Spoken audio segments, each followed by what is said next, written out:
Brought to you by Penguin.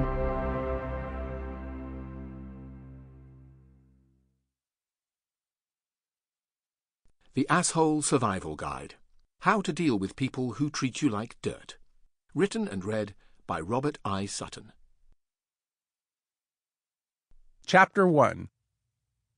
8,000 Emails. I wrote this book to answer a question that I've been asked thousands of times. It takes different forms, but the essence is, I'm dealing with an asshole, or a bunch of them. Help me. What should I do? Consider a few examples from my daily dose of asshole emails.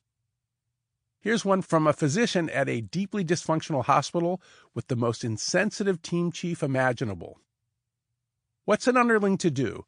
I can put my head down, take care of my patients as best I can, and try to ignore the cruelty, but it is demoralizing to work in such an environment. A Lutheran pastor in Illinois writes, "A great deal of the work in our church is done by non-paid individuals who, at times, hurt the feelings of fellow volunteers. Do you have any thoughts on what to do with mean people who volunteer their time?"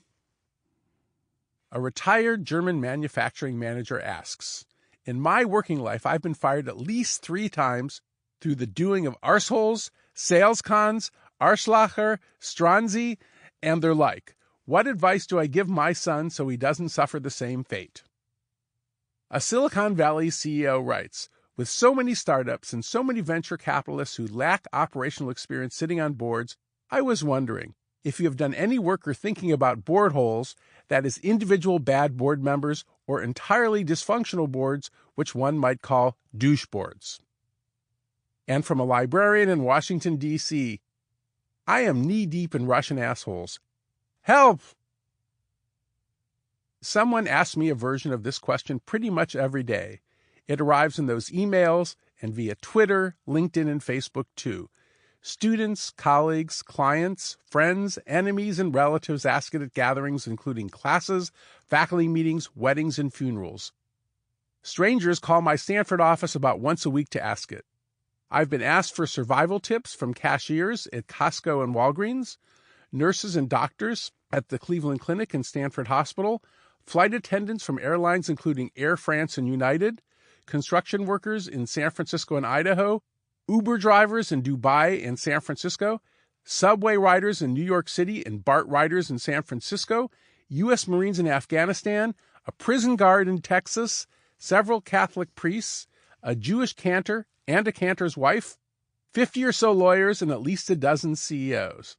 In recent months, I've heard it from a surgeon in New York, the dean of students at a small liberal arts university, a U.S. Army psychologist, a group of undergraduates in a French university via Skype, a Stanford police sergeant, my barber Woody, and even my mother. It's no mystery why they keep asking.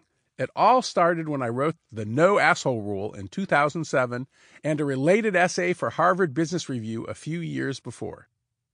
I assumed that this asshole stuff would be a brief side trip, and within a year or so, I would return to my work on leadership, innovation, and organizational change.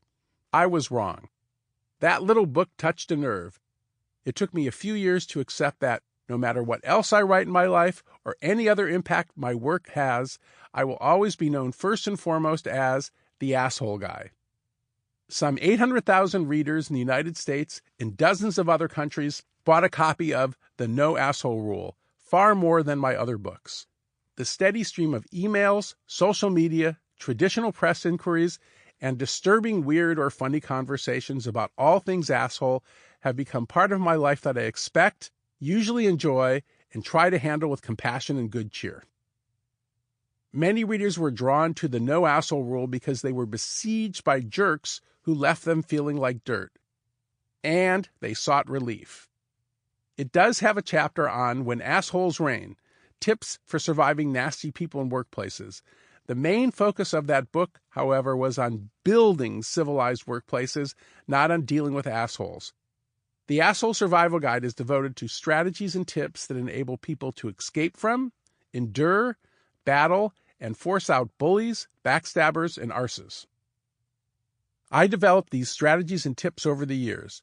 No matter what I was supposed to be working on during the past decade, Sample complete. Ready to continue?